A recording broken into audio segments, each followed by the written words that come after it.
Hello दोस्तों, आप सभी का स्वागत है हमारे यूट्यूब चैनल में। और आज हम ग्रुप डी का एक प्रैक्टिस सेट लेके आए हैं जो एग्ज़ाम से ओरिएंटेड क्वेश्चन है और एग्ज़ाम में पूछे गए हैं, उनसे संबंधित हम क्वेश्चन लेके आए हैं। तो हमारा जो पहला क्वेश्चन है वो ये रहा। तो पहला क्वेश्चन है ये। तो पहले क्वेश्चन में जो कह रहा है तो पहले क्वेश्चन में कह रहा है कि रूट 225 बटे 13 गुणा 18 बटे रूट 25 गुणा 13 बटे रूट 324 बराबर क्वेश्चन मार्क। तो इसे हम हल करना है। तो सबसे पहले हमें क्या करना है, हमें चेक करना है कि रूट 225 जो है वो किसका वर्ग है। रूट किसका वर्ग है 225। तो 15 का वर्ग होता है 225। तो यहाँ से 15 बाहर आ जाएगा रूट से, और नीचे बटे में दिया हुआ है 13, फिर गुणा।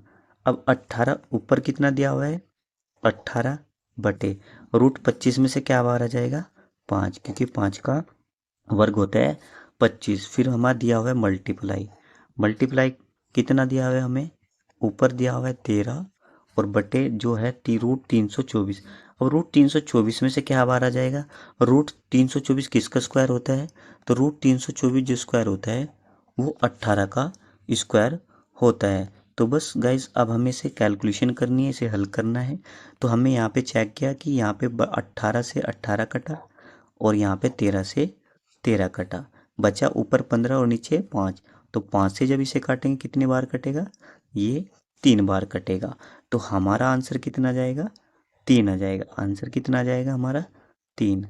तो 3 आंसर आ जाएगा। और 3 कौन से ऑप्शन में हमारा, ऑप्शन नंबर बी। तो option number B is the right answer. अगले क्वेश्चन पर चलते हैं। अगला क्वेश्चन ये रहा हमारी स्क्रीन पर। और अगले क्वेश्चन में कह रहा है कि 120, क्वेश्चन नंबर 2 है और इसमें कह रहा है 120 भाग 15 ऑफ 8 बराबर क्वेश्चन मार्क।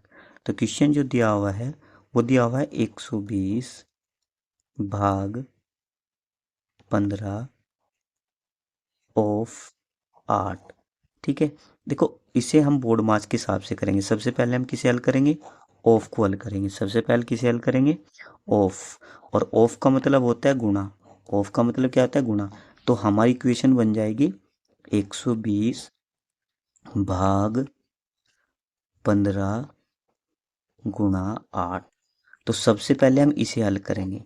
तो पहले गुणा होगी, तो गुणा कितनी हो जाएगी, 15 अट्ठे 120। तो हमारा आंसर क्वेश्चन बन जाएगा 120 बटे 120। क्योंकि भाग है तो 15 अट्ठे 120 आ जाएगा, और 120 कहाँ चला जाएगा, भाग में चला जाएगा। तो 120 से जब 120 कटेगा तो आंसर कितना आ जाएगा, 1। तो आंसर कितना आ जाएगा, 1। तो हमारा राइट आंसर है 1। कौन सी ऑप्शन में है, ऑप्शन नंबर डी। तो option number D is the right answer. अगले क्वेश्चन पर चलते हैं। अगला क्वेश्चन ये रहा हमारी स्क्रीन पर। और अगले क्वेश्चन नंबर 3 में कह रहा है 6 7 3 5 स्टार 1 में स्टार का अल्पतम मान क्या होगा जिससे प्राप्त संख्या 9 से पूर्णतः विभक्त हो जाए।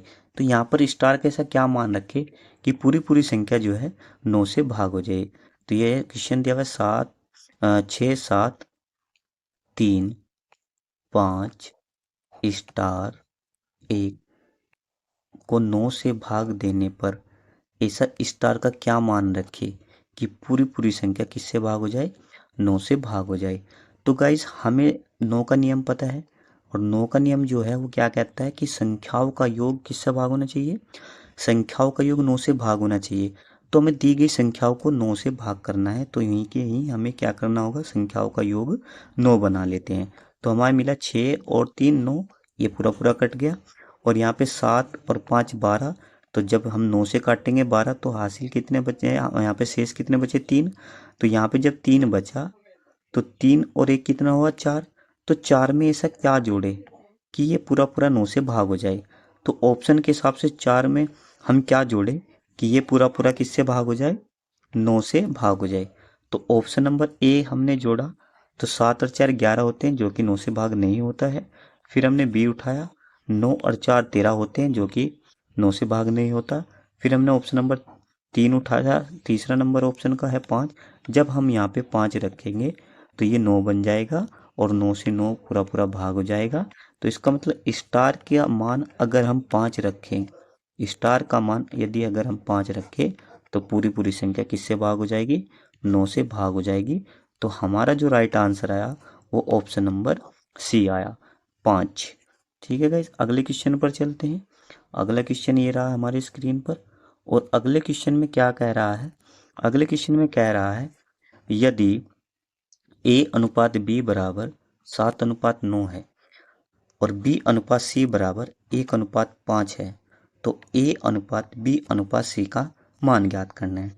तो सबसे पहले हमें लिखना है दिया क्या है, तो हमें दिया हुआ है इसने a अनुपात b बराबर 7:9 दिया हुआ है और b अनुपात c बराबर 1:5 दिया हुआ है।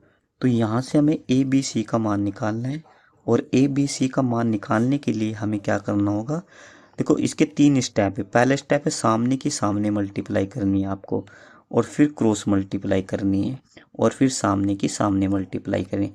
ये 3 स्टेप है इस क्वेश्चन को करने के लिए। तो इन तीनों स्टेप से जब हम क्वेश्चन करेंगे तो हमें ए बी सी का मान मिल जाएगा। तो 7 की मल्टीप्लाई 1 में करेंगे तो कितना मिलेगा, 7 ही कम 7, 7 ही कम 7, और 9 की मल्टीप्लाई 1 में करेंगे तो कितना आ जाएगा, 9 ही कम 9, और फिर 9 की मल्टीप्लाई हम किस में करेंगे, 5 में करेंगे, तो 9 पंजे 45, कितना जाएगा, 9 पंजे 45। अब ये संख्या आपस में नहीं कटती है, तो जब संख्या नहीं कटती है तो वही हमारा आंसर बन जाता है। तो हमारा ए बी सी का जो मान आया वो 7 9 45 आया, और 7 9 45 हमारे कौन से ऑप्शन में है, ऑप्शन नंबर ए। तो option number A is the right answer. अगले क्वेश्चन पर चलते हैं। अगला क्वेश्चन ये रहा हमारा, और अगले क्वेश्चन में क्या कह रहा है, अगले क्वेश्चन में कह रहा है कि यदि यदि 7 क्रमागत संख्याओं का औसत 33 हो तो इनमें से सबसे बड़ी संख्या कौन सी होगी। देखो क्रमागत संख्याओं का मतलब होता है लगातार, संख्याएं लगातार हैं। तो 7 संख्याएं लगातार है, तो 7 संख्याओं के लिए हमें सबसे पहले क्या करना होगा, आपको इस क्वेश्चन को करने के लिए आपको 7 क्रमागत संख्याएं, तो 7 डंडे ले लिए, 1 2 3 4 5 6 और 7। अब ये कह रहा है कि यदि 7 क्रमागत संख्याओं का औसत 33 हो तो इनमें से सबसे बड़ी संख्या क्या हो। देखो औसत का मतलब क्या होता है, मध्य, बीच वाली संख्या। तो 7 क्रमागत कह रहा है, तो यहाँ पे ये जो संख्याएं हैं इनका जो मध्य है, यानी कि 3 संख्या इधर चली जाएंगी और 3 संख्या इधर हो जाएंगी, तो बीच वाली जो संख्या निकल के आती है वही हमारा क्या होता है, औसत होता है। तो 33 हमें मिला, तो हमारा जो औसत है वो 33 है, क्योंकि बोल रहा है कि औसत 33 है तो 33 मिला। अभी कह रहा है इनमें से सबसे बड़ी संख्या कौन सी है, तो सबसे बड़ी संख्या, और 7 क्रमागत संख्याओं की बात कर रहा है, तो अगली संख्या क्या हो जाएगी यहाँ पे, 34, और उसके बाद 35, और उसके बाद कौन सी हो जाएगी, 36। तो ये कह रहा था कि सबसे बड़ी संख्या, तो सबसे बड़ी संख्या क्या हो जाएगी हमारे पास, 36, क्योंकि 7 क्रमागत संख्याओं की बात कर रहा है, तो सबसे बड़ी जो संख्या हो जाएगी वो हो जाएगी 36 हो जाएगी। यदि हमें पीछे चलना है तो पीछे भी हमें क्रमागत संख्याओं से इसे जैसे ही चलना है, एक एक कम करते चले जाना। तो 32 के बाद 33 के बाद आ जाएगा यहाँ पे 32, यहाँ पे आ जाएगा 31, और यहाँ पे आ जाएगा 30। यदि वो सबसे छोटी संख्या पूछता तो आंसर हो जाता 30, लेकिन यहाँ पे क्या है कि सबसे बड़ी संख्या कौन सी है, तो सबसे बड़ी संख्या कौन सी है, 36, ऑप्शन नंबर डी। तो option number D is the right answer. तो हमारा जो आंसर आया वो 36 आया। तो अगले क्वेश्चन पर चलते हैं। अगला क्वेश्चन ये रहा, और अगले क्वेश्चन में क्या कह रहा है, अगले क्वेश्चन में कह रहा है 550 का क्वेश्चन मार्क प्रतिशत माइनस 150 का 12% बराबर 125 है। तो यहाँ पे क्वेश्चन मार्क है, इसका हमें मान ज्ञात करना है। तो इसे क्वेश्चन को हम लिखते हैं, ये हो जाएगा 550 का मतलब होता है गुणा, गुणा x, मान लेते हैं यहाँ पे x है, और x बटे 100, हमने प्रतिशत का साइन हटाया और बटे में 100 ले लिया, माइनस 150 का मतलब होता है गुणा 12/100, क्योंकि हमने यहाँ पे साइन हटाया, प्रतिशत का साइन हटाया, तो उसके लिए हमें क्या मिल गया, 100 मिल गया। उसके बराबर 125 दिया हुआ है, 125। तो यहाँ पे से हम कैलकुलेशन करेंगे, हल करेंगे, तो 0 से 0 कट जाएगी, जीरो से जीरो कट जाएगी, सबसे पहले ये हल होगा फिर ये हल होगा, तो जीरो से जीरो कटी, फिर उसके बाद हम 5 से काटेंगे तो 5 दूनी 10 और 5 ही कम 5 और 5 ही कम 5, तो यहाँ पे जो बचा वो बचा हमारा 11x/2 बचा, माइनस अब यहाँ पे देखते हैं यहाँ पे क्या बचता है, जीरो से जीरो कट जाएगा और 5 दूनी 10 और 5 तिया 15 और 2 छिकी 12 और 6 तिया 18, तो यहाँ पे बचा 18 बराबर के कितना जाएगा 125 आ जाएगा। तो यहाँ पे जब हम एलसीएम लेंगे, मान यहाँ पे 1 है, जब हम इसका एलसीएम लेंगे तो एलसीएम कितना आ जाएगा, एलसीएम आ जाएगा 2, ऊपर संख्या बचेगी 11x माइनस के 18 दूनी 36, 36 बराबर हो जाएगा 125, तो ये हमारा बन जाएगा 11x माइनस के 36 बराबर, ये जो 2 है ये इधर चला जाएगा, क्रॉस मल्टीप्लाई जब करेगा बराबर की तरफ जाएगा, यहाँ पे भाग में है तो बराबर की तरफ गुणा में चले जाएगा, तो ये हो जाएगा हमारा 250, कितना बन जाएगा 250 बन जाएगा। तो हमारा जो आएगा अब ये बचेगा हमारे पास 11x बराबर, जब ये माइनस का है ये इधर जाके प्लस हो जाएगा, तो ये जाएगा 250 प्लस के 36, तो ये बनेगा 11x बराबर 6 8 2, 286 बन जाएगा, और x का जो मान है वो निकल के आएगा 286/11, और जब हम इसे काटेंगे 11 से तो यह आ जाएगा हमारा 11 दूनी 22 बचे 6 और 11 6 की 66, तो हमारा जो आंसर आया x का जो मान आया वो आया 26, और 26 हमारा कौन से ऑप्शन में है, ऑप्शन नंबर डी में, option number D is the right answer. अगले क्वेश्चन पर चलते हैं। नेक्स्ट क्वेश्चन ये रहा हमारा स्क्रीन पर, और नेक्स्ट क्वेश्चन में क्या कह रहा है, नेक्स्ट क्वेश्चन में कह रहा है यदि 15 वस्तुओं का क्रय मूल्य 12 वस्तुओं के विक्रय मूल्य के बराबर हो तो लाभ प्रतिशत ज्ञात कीजिए। तो यहाँ पे हमें क्या ज्ञात करना है, लाभ प्रतिशत ज्ञात करना है। तो इसने दिया है कि 15 वस्तुओं का क्रय मूल्य, 15 वस्तुओं का क्रय मूल्य बराबर, कह रहा है कि 12 वस्तुओं के विक्रय मूल्य के बराबर है, विक्रय मूल्य के बराबर है, 12 वस्तुओं के विक्रय मूल्य के बराबर है।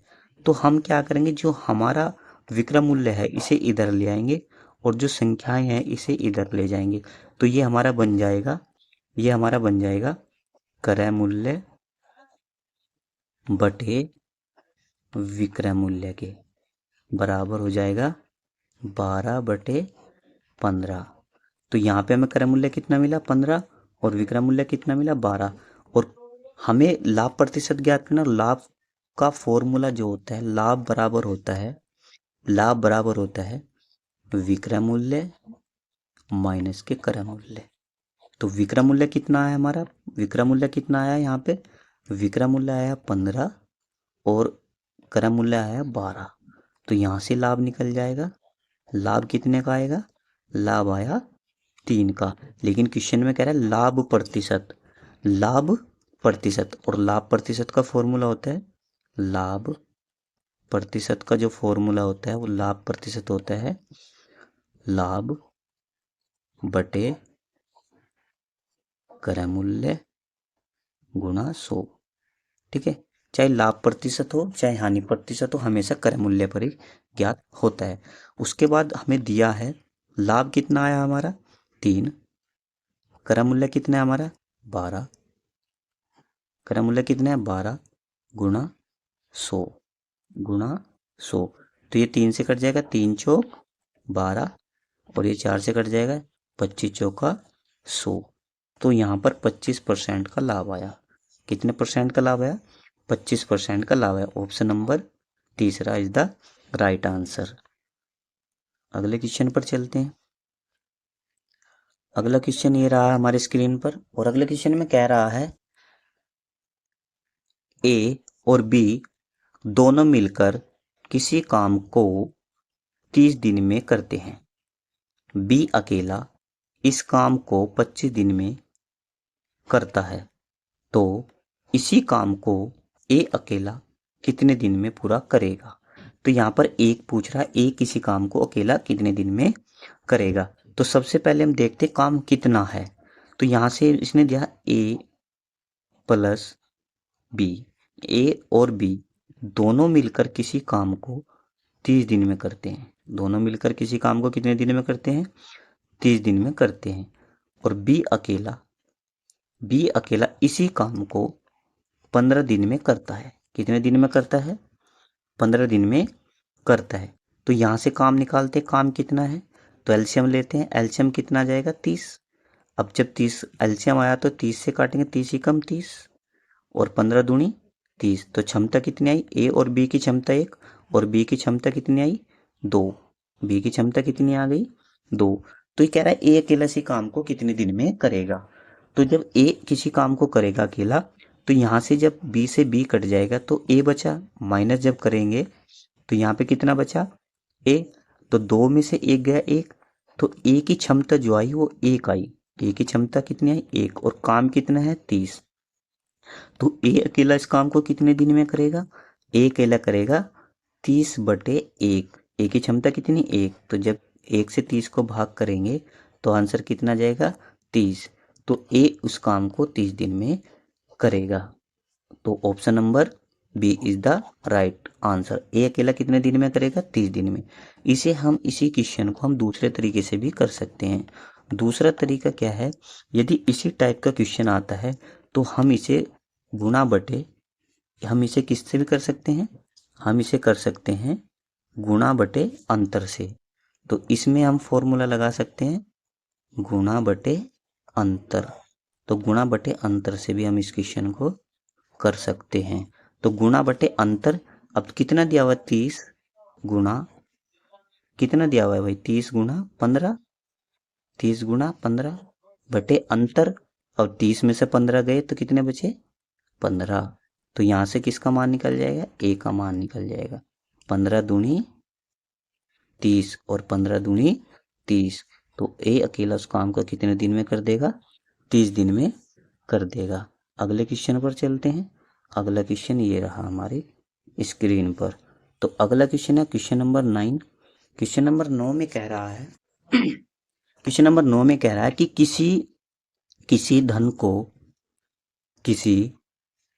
किसी धन का साधारण ब्याज की 5% वार्षिक दर से 2 वर्ष का मिश्र धन 3300 रुपये है, वह धन ज्ञात कीजिए। तो इस क्वेश्चन में इसने हमें मिश्र धन दिया हुआ है, अमाउंट दिया हुआ है और कह रहा है कि जो आपका मूलधन है वो ज्ञात करना है। तो इस क्वेश्चन में हमें करना क्या है? देखो, मूलधन ज्ञात करने के लिए सबसे पहले दिया क्या है वो निकालते हैं। देखो, हमें दिया हुआ है अमाउंट कितना दिया हुआ है? 3300 रुपये अमाउंट दिया हुआ है। और यहाँ पे दर जो दी है वो कितने दी है? 5%। दर कितनी दी है? 5%। और समय कितना दिया हुआ है? 2 साल। समय कितना दिया हुआ है? 2 साल समय दिया हुआ है। ठीक है, यदि अगर हम समय की और दर की मल्टीप्लाई करते हैं, तो हमें ब्याज मिलता है। तो 5 दूनी 10। तो जो हमारा ब्याज होगा वो कितना होगा? 10% होगा। ब्याज कितना होगा? 10% होगा।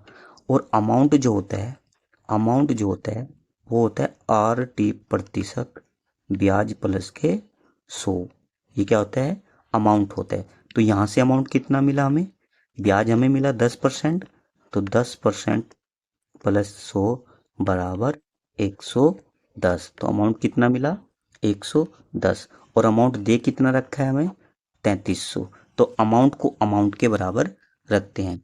तो 110 बराबर किसके हो जाएगा? 110 बराबर हो जाएगा 3300 के। और ये कह रहा है मूलधन ज्ञात करें। मूलधन हमेशा कितना होता है? 100। तो यहाँ पे हमें 100 का मान निकालना है। क्रॉस मल्टीप्लाई कर देते हैं तो ये जाएगा 3300 गुणा 100 बटे 110। तो 110 0 से 0 कटी और 11 तिया 33। तो यहाँ कितना बचा? यहाँ पे बचा 30। तो यहाँ पे 30 बचा और 30 की मल्टीप्लाई किस में हो जाएगी? 100 में हो जाएगी। तो आंसर कितना जाएगा, मूलधन कितना जाएगा हमारा, मूलधन आ जाएगा हमारा 3000। मूलधन कितना जाएगा यहाँ पे, 3000 मूलधन आ जाएगा। तो राइट आंसर क्या हो जाएगा हमारा, राइट आंसर हो जाएगा 1। और इसी क्वेश्चन को आप दूसरे तरीके से भी कर सकते हैं।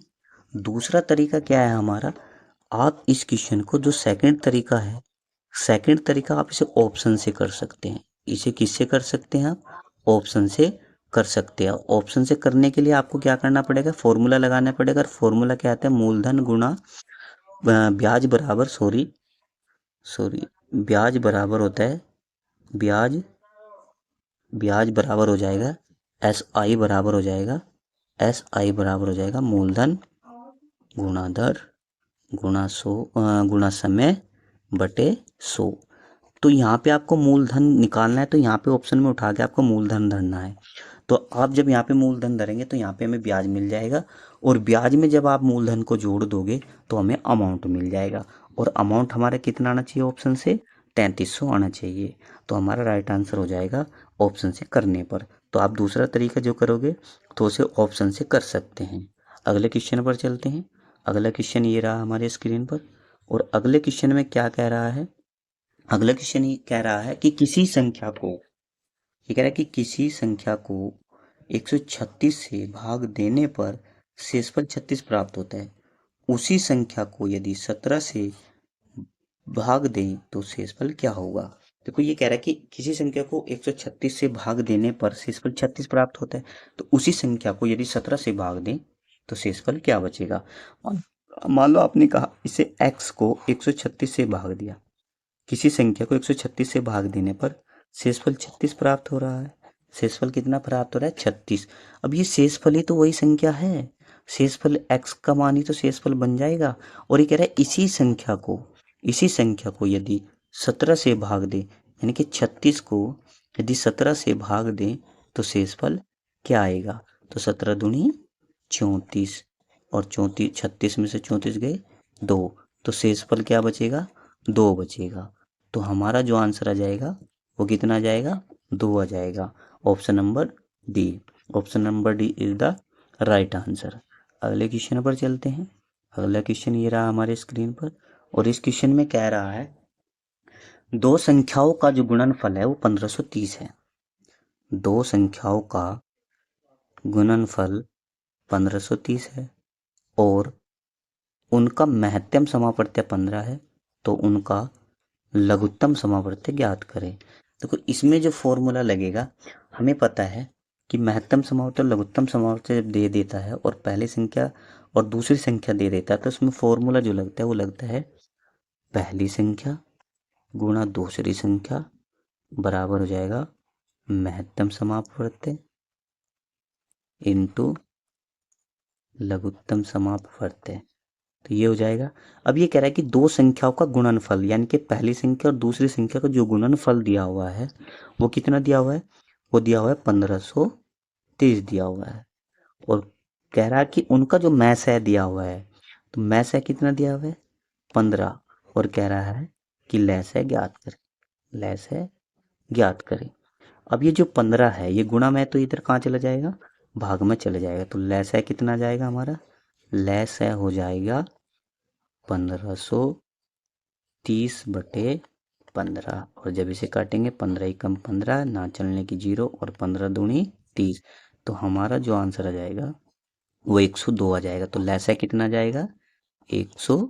तो 102 कौन से ऑप्शन में है, option number D, option number D is the right answer. तो अगले क्वेश्चन पर चलते हैं। अगला क्वेश्चन ये रहा हमारी स्क्रीन पर, और इसमें कह रहा है रूट 13,456 का क्या मान होगा, और रूट 13,456 का क्या मान होगा। देखो रूट 13,456, अब यहाँ पे किसका रूट होता है ये चेक करते हैं। ये किसका रूट होता है, 13 4 5 6। अब देखो रूट निकालने के लिए सबसे पहले हम चेक करते हैं इकाई अंक से। इकाई अंक 6, हम किसका वर्ग करें कि इकाई अंक 6 जाए। तो यदि हम 4 का वर्ग करेंगे इकाई अंक 6 आता है, यदि हम 6 का वर्ग करते हैं इकाई अंक 6 आता है। उसके बाद संख्या छोड़ के अब 134 जो संख्या है, 134 किसके वर्ग के आसपास है ये चेक करते हैं। तो अगर हम करें 12, तो 12 का वर्ग होता है 144। 12 का वर्ग कितना होता है 144, लेकिन ये तो 144 से ज़्यादा है, ये तो 144 से ज़्यादा है, हमें हमेशा कम लेना है। तो अब 12 का वर्ग 144 है, इसका मतलब किसके वर्ग के आसपास है, ये 11 के वर्ग के आसपास है। तो हमें यहाँ पे 11 रख देना है, हमें यहाँ पे 11 रख देना है। या तो हमारा आंसर 114 होगा या 116 होगा। और ये चेक करना है कि आंसर क्या है। तो हमारा जो आया 11, तो 11 से अगली संख्या जो होती होगी उससे मल्टीप्लाई करके देख लेते हैं। 11 से अगली संख्या क्या होती है 12। तो 11 और 12 की जब मल्टीप्लाई करोगे तो कितना जाएगा भाई, कितना जाएगा 132 आ जाएगा। कितना जाएगा 132। अब ये 132 चेक करना है कि ये दिए गए क्वेश्चन जो रूट के अंदर है उससे छोटा है या बड़ा है। तो 132 से बड़ा है 134, 132 से बड़ा है 134, तो आंसर भी हमारा क्या होगा, बड़े वाला होगा। तो इस दोनों में बड़ा कौन सा है, बड़ा है हमारा 116। तो 116 क्या आ जाएगा हमारा right answer, option number C. तो option number C is the right answer. अगले क्वेश्चन पर चलते हैं। अगला क्वेश्चन ये रहा हमारी स्क्रीन पर, और अगले क्वेश्चन में कह रहा है 4 अंकों की सबसे बड़ी संख्या, 4 अंकों की सबसे बड़ी संख्या और 5 अंकों की सबसे छोटी संख्या का अंतर ज्ञात करें। तो हमें पता है कि 5 अंकों की सबसे बड़ी संख्या कौन सी है, 5 अंकों की सबसे छोटी संख्या। ये कह रहा है कि 5 अंकों की सबसे छोटी संख्या। तो 5 अंकों की सबसे छोटी संख्या होती है हमारी ये वाली 10,000। 5 अंकों की सबसे छोटी संख्या होती है 10,000। और ये कह रहा है 4 अंकों की सबसे बड़ी संख्या, और 4 अंकों की सबसे बड़ी संख्या जाएगी 9,999। और कह रहा है कि इन संख्याओं का अंतर ज्ञात करें। तो इन संख्याओं का जब अंतर ज्ञात करेंगे तो ये अंतर आ जाएगा हमारा 1। अंतर क्या आ जाएगा 1।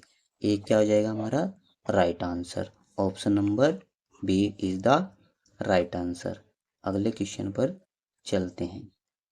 अगला क्वेश्चन ये रहा हमारी स्क्रीन पर, और अगले क्वेश्चन में कह रहा है 8,000 पर 8,000 पर 2 वर्ष का चक्रवृद्धि ब्याज क्या होगा यदि पहले वर्ष में ब्याज 5% और दूसरे वर्ष में ब्याज 10%।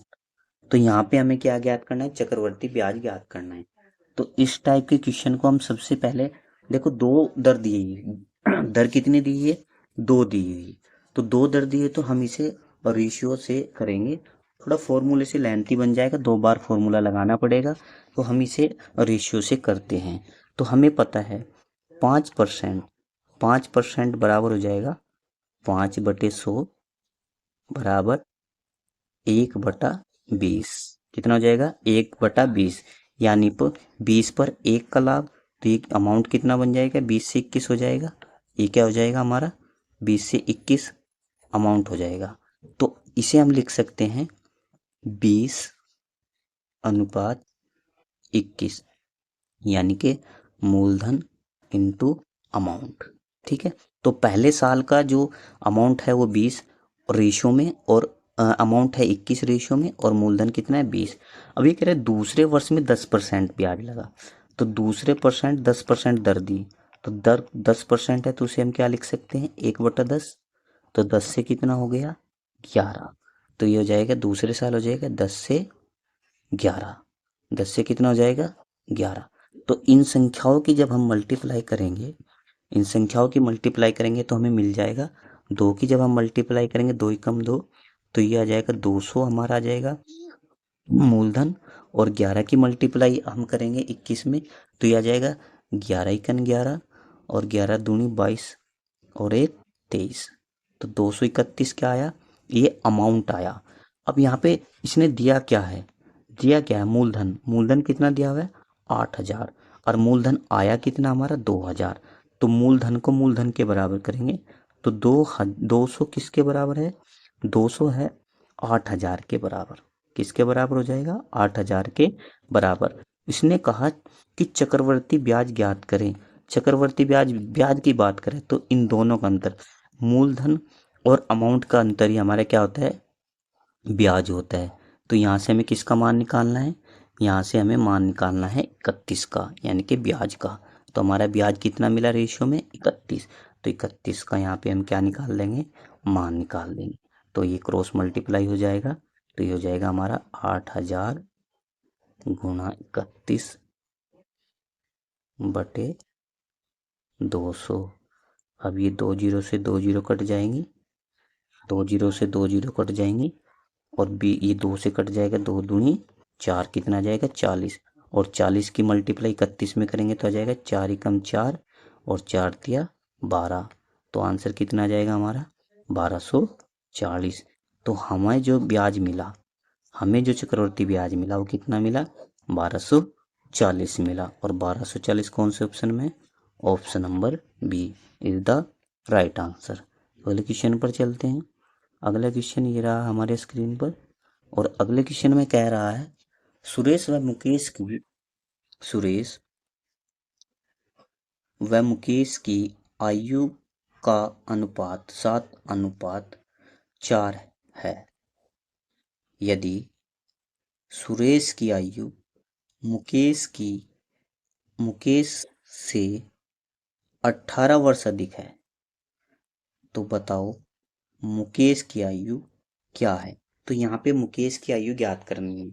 तो मुकेश की आयु कैसे ज्ञात करनी है, तो सबसे पहले जो दिया हुआ है, देखो इसने कहा कि सुरेश और मुकेश की जो आयु का अनुपात है वो 7:4 है। लेकिन ये कह रहा है कि जो इनका अंतर है, भाई अधिक का मतलब अंतर ही तो होता है। कह रहा है कि सुरेश की आयु मुकेश की आयु से 18 वर्ष अधिक है, यानी कि अंतर दिया हुआ है। तो जो अंतर है वो कितना दिया हुआ है, अंतर 18 वर्ष का अंतर है। कितने वर्ष का अंतर है, 18 वर्ष का अंतर है। और यहाँ पर रेशियो में जो इनकी आयु का अंतर है वो कितना है भाई, रेशियो में इनकी आयु का अंतर कितना है, 3 का। रेशियो में कितने का अंतर है भाई, 3 का। तो अंतर को अंतर के बराबर रखते हैं। तो 3 किसके बराबर हो जाएगा, 3 हो जाएगा 18 के बराबर हो जाएगा। किसका मान पूछ रहा है, कह रहा है कि मुकेश की आयु क्या है। तो मुकेश की आयु कितनी है 4। तो मुकेश की आयु निकाल देंगे 4, तो क्रॉस मल्टीप्लाई कर देंगे तो हो जाएगा 18 बटे 3 गुणा 4, 3 छंग 18 और 6 चौक 24। तो मुकेश की जो आयु आई वो 24 वर्ष आई। मुकेश की आयु कितनी आई, 24 वर्ष। कौन सी क्वेश्चन आंसर है हमारा, option number C is the right answer. तो इसका आंसर हो जाएगा 24 वर्ष। अगले क्वेश्चन पर चलते हैं। अगला क्वेश्चन ये रहा हमारे स्क्रीन पर, और इसमें कह रहा है ए और बी में 1832 रुपये को 1/3 अनुपात 1/5 के अनुपात में बांटिए। तो हमें यहाँ पर इनका हिस्सा बताना है कि इनका हिस्सा क्या है। तो सबसे पहले हम निकालते हैं। मान ली कि ये संख्या फर्स्ट है और ये सेकंड है। तो पहली संख्या अनुपात दूसरी संख्या दी हुई कितनी, 1/3 अनुपात 1/5। तो यहाँ पे हमें क्रॉस मल्टीप्लाई कर देंगे, इनका मान निकल जाएगा। तो यह आ जाएगा हमारा 5:3 आ जाएगा। अब ये टोटल जो अमाउंट दिया हुआ है वो कितना दिया हुआ है, टोटल अमाउंट दिया हुआ है 832। और टोटल यहाँ पर कितना योग है भाई, टोटल मतलब योग कितना है 832, और इन दोनों का योग कितना आ जाएगा 5 और 3 8। तो 8 किसके बराबर हो जाएगा भाई, 8 हो जाएगा 832 के बराबर हो जाएगा। 8 किसके बराबर हो जाएगा 832। यहाँ पे एक का मान निकाल लेते हैं। एक का मान जब निकालेंगे तो ये हो जाएगा 832/8। तो 8 एकम 8, ना चलने की 0 और 8 चौक 32। तो एक का मान कितना आया 104 आया। एक का मान कितना आया 104। तो पहली संख्या का जो मान आ जाएगा वो कितना है भाई, पहली संख्या 5। तो 5 का 104 गुना कर दीजिए, 5 का 104 गुना, और दूसरी संख्या कितनी है 3। तो दूसरी संख्या का मान निकाल दीजिए। दूसरी संख्या हो जाएगी 3 गुना 104। तो इनका आंसर देख लेते हैं क्या आता है। ये आ जाएगा 5 चौक 20, 5 एकम 5, और 3 चौक 12 और 3 एकम 3। तो पहला हिस्सा है, फर्स्ट का जो हिस्सा आया वो 520 आया, और सेकंड का हिस्सा 12 आया। तो कौन से आंसर है हमारा? तो आंसर आ जाएगा हमारा ऑप्शन नंबर फर्स्ट, 520 रुपये और 312 रुपये। ठीक है भाई, अगले क्वेश्चन पर चलते हैं। अगला क्वेश्चन ये रहा हमारे स्क्रीन पर। और अगले क्वेश्चन में क्या कह रहा है? अगले क्वेश्चन में कह रहा है कि एक एक समद्विबाहु त्रिभुज का एक आधार कोण 68 डिग्री है, उसका शीर्षक कोण ज्ञात करें। शीर्षक कोण क्या होगा? तो यहाँ पे शीर्षक कोण बताना है। शीर्षक कोण क्या होगा? शीर्षक कोण क्या होगा? तो जो समद्विबाहु त्रिभुज होता है, समद्विबाहु त्रिभुज होता है इस प्रकार का। समद्विबाहु त्रिभुज किस प्रकार का होता है? इस प्रकार का होता है। समद्विबाहु त्रिभुज किस तरह प्रकार का है? इस प्रकार का, जिसकी तीनों भुजाएं बराबर होती है। जिसकी तीनों भुजाएं क्या होती है? बराबर होती है। ये भी 60 डिग्री का होता है, ये भी 60 डिग्री का होता है, आधार 60 का होता है, और शीर्षक कोण भी कितने का होता है? 60 डिग्री का। तो ये टोटल जो है 180 डिग्री का होता है। समद्विबाहु त्रिभुज कितने का होता है? 180 डिग्री का होता है। और यहाँ पर ये इसने क्वेश्चन में जो दिया है, क्वेश्चन में जो कह रहा है वो कह रहा है कि जो समद्विबाहु त्रिभुज है उसके जो आधार कोण है वो 68 डिग्री है। यानी कि ये भी 68 डिग्री है, ये कितना है?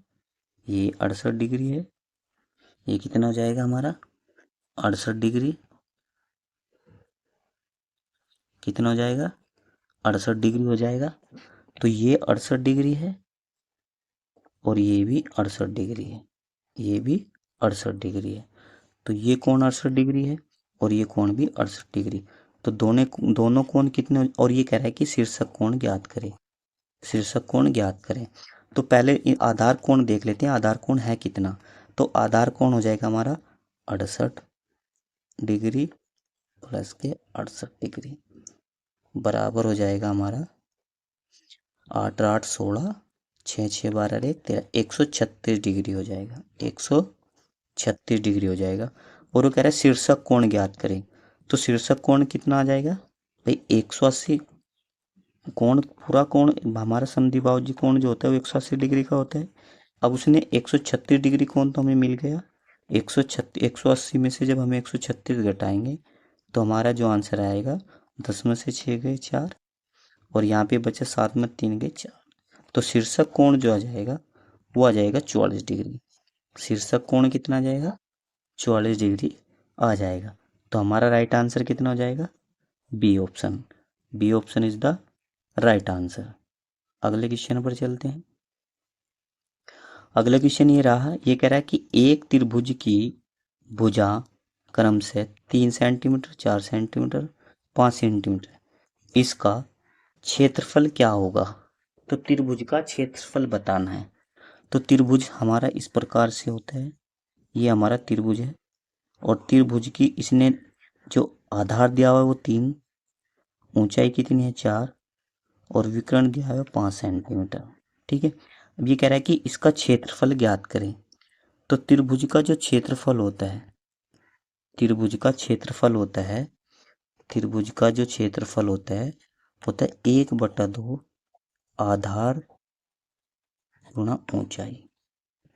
आधार गुणा ऊंचाई, आधार गुणा ऊंचाई। तो हमें दिया हुआ है 1/2, आधार कितना दिया हुआ है 3, ऊंचाई कितनी दी है 4। तो यहाँ से क्या निकल जाएगा? यहाँ से क्षेत्रफल निकल जाएगा, 2 दूनी 4। तो क्षेत्रफल कितना जाएगा हमारा? 3 दूनी 6, 6 centimetre square. 6 centimetre square is the right answer. तो option number A, option number A is the right answer. अगले क्वेश्चन पर चलते हैं। अगला क्वेश्चन ये रहा हमारी स्क्रीन पर, और इसमें कह रहा है किसी घन का पृष्ठ क्षेत्रफल 150 वर्ग सेंटीमीटर है, इसका आयतन क्या है? तो आयतन ज्ञात करना है घन का। तो घन का जो पृष्ठ क्षेत्रफल दिया हुआ 150 दिया हुआ है, और घन के पृष्ठ का जो क्षेत्रफल होता है वो होता है 6a स्क्वायर। ठीक है। और इसने का आयतन और घन का जो आयतन होता है, घन का जो आयतन होता है ए क्यूब। तो यहाँ पे हमें ए क्यूब का मान ज्ञात करना है। तो हमें जहाँ पर दिया हुआ है घन का जो पृष्ठ क्षेत्रफल है, यानी कि 6a² बराबर 150 दिया हुआ है, वर्ग सेंटीमीटर स्क्वायर दिया हुआ है। तो यहाँ से ए का मान निकाल लेंगे। तो यह जाएगा a² बराबर 150/6। तो ये क्या जाएगा 25 छिक्की 150, कितना आया 25। और a बराबर हो जाएगा रूट, ये स्क्वायर है उधर रूट में चला जाएगा 25, तो बाहर क्या निकल के आ जाएगा 5। तो a का जो मान आया वो कितना आया 5 आया। a का मान कितना आया 5। तो यहाँ से अब आयतन ज्ञात करना है। आयतन का फॉर्मूला a की क्यूब। तो आयतन का जब फॉर्मूला लगेगा तो ये जाएगा a क्यूब बराबर हो जाएगा ये 5 गुणा 5 गुणा 5 हो जाएगा। तो यहाँ से हमें पता लग जाएगा जो हमारा आयतन होगा, वो कितना आ जाएगा, पंजे पंजे 25, 25 पंजे 125 सेंटीमीटर क्यूब, 125 सेंटीमीटर क्यूब। तो घन का जो आयतन आया वो कितना है 125 सेंटीमीटर क्यूब आ जाएगा। तो हमारा राइट आंसर क्या आ जाएगा 125 सेंटीमीटर। कौन से ऑप्शन है, option number B. Option number B is the right answer. Next question पर चलते हैं। नेक्स्ट क्वेश्चन ये रहा हमारे स्क्रीन पर, और इसमें कह रहा है कि 100 मीटर लंबी रेलगाड़ी जिसकी गति 50 किलोमीटर प्रति घंटा है, एक खंबे को पार करने में कितना समय लेगी। देखो कोई भी रेलगाड़ी होगी, अपने खंबे को पार करने में वो अपनी लंबाई को पार करती है। तो हमें दिया क्या है, हमें दिया हुआ है 100 मीटर लंबी रेलगाड़ी, यानी कि दूरी कितनी दी हुई है 100 मीटर, 50 किलोमीटर प्रति घंटा चाल। तो चाल कितनी मिली यहाँ पे 50 किलोमीटर प्रति घंटा, और यहाँ पे हमें समय ज्ञात करना है। तो हमारा जो फॉर्मूला होता है चाल का, वो होता है चाल बराबर दूरी बटे समय। चाल बराबर होता है दूरी बटे समय। चाल कितनी दी है, चाल दी है 50 किलोमीटर प्रति घंटा। तो 50 किलोमीटर प्रति घंटा। अब किलोमीटर प्रति घंटा, देखो आंसर जो है वो सेकंड में दिया हुआ है। आंसर किस में दिया हुआ है सेकंड में। तो किलोमीटर को हमें मीटर पर सेकंड में बदलना होगा, और किलोमीटर को मीटर पर सेकंड में बदलने के लिए हम 5/18 से मल्टीप्लाई कर देंगे। तो बराबर दूरी कितनी दी है 100 मीटर। दूरी कितनी दी है 100 मीटर, और समय हमें ज्ञात करना है। तो यहाँ से हम क्या करेंगे कैलकुलेशन कर देंगे। ये हो जाएगा हमारा 50 दूनी 100, और यह जाएगा 18 दूनी, ये क्रॉस मल्टीप्लाई कर देगा 18 दूनी 36।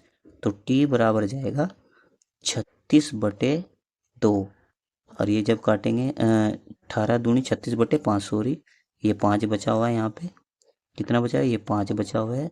तो 18 दूनी 36/5।